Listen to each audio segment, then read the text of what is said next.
সকালবেলাতেই জলখাবারের জন্য দেখো একটু সুন্দর করে ঘুগনি বানিয়ে নিলাম। আর সকালবেলায় ঘুগনি হয়ে গেলে আমাদের কোনো অসুবিধা হয় না, মুড়ি দিয়েই জলখাবারটা সুন্দর খাওয়া হয়ে যায়। আর এই জলখাবারটা বানানো খুব তাড়াতাড়ি হয় আমার কাছে। তো যাই হোক, জলখাবার ওদের জন্য করে নিলাম। আর আমি এখন স্নান করতে যাব, দিয়ে পুজো করব। আজকে হচ্ছে মাঘী পূর্ণিমা, তো ঘরে একটু পুজো করব, একটু সময় লাগবে। তো তার জন্য একটু গরম জল বসিয়ে দিলাম। আমার জন্য একটু হরলিক্স করে নিচ্ছি, কারণ আজকে হরলিক্স খেয়েই পুজো করব।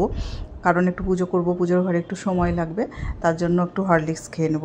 তারপরেই দেখো ঠাকুর ঘরে আমি চলে এসেছি। আর ঠাকুর ঘরে এসে যেহেতু আজকে মাঘী পূর্ণিমা, তো একটু গঙ্গাও গেছিলাম, সেই ভিডিওটা ঠিকভাবে করা হয়নি, তো তার জন্য আর দেখালাম না তোমাদেরকে।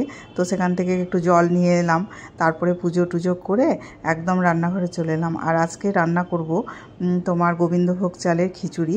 আর খিচুড়িটা কিভাবে রান্না করছি সেটাই তোমাদের সঙ্গে শেয়ার করব। তো দেখো, প্রথমে ডালটা আমি ভালো করে ভেজে নিলাম।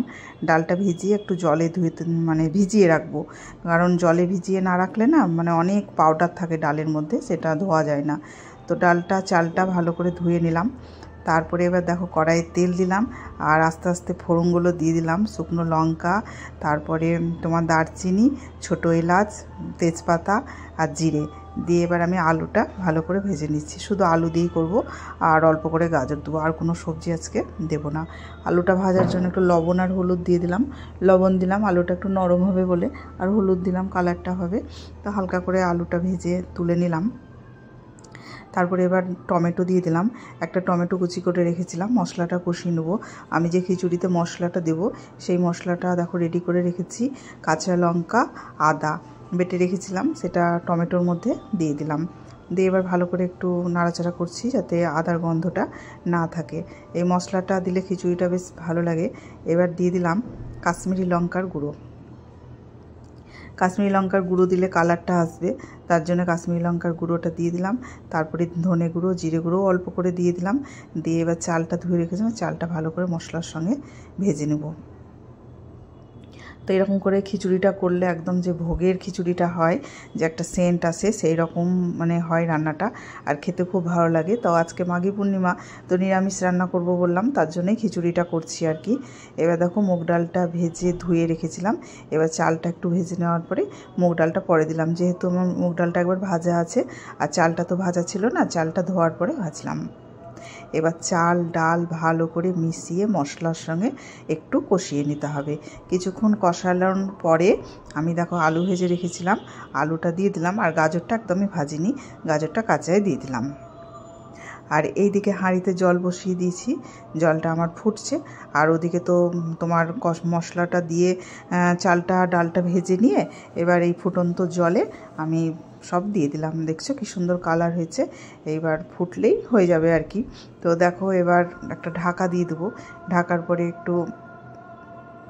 ঢাকার পরে নাড়াচাড়া করে একটু মাঝে মধ্যে দেখতে হবে, না দেখলে কি হবে, যেহেতু আতপ চাল তোমার তলায় লেগে যেতে পারে, তার জন্য আমি বারবার একটু করে ঢাকা দিচ্ছি আর খুলে দিচ্ছি, তলায় যাতে লেগে না যায়।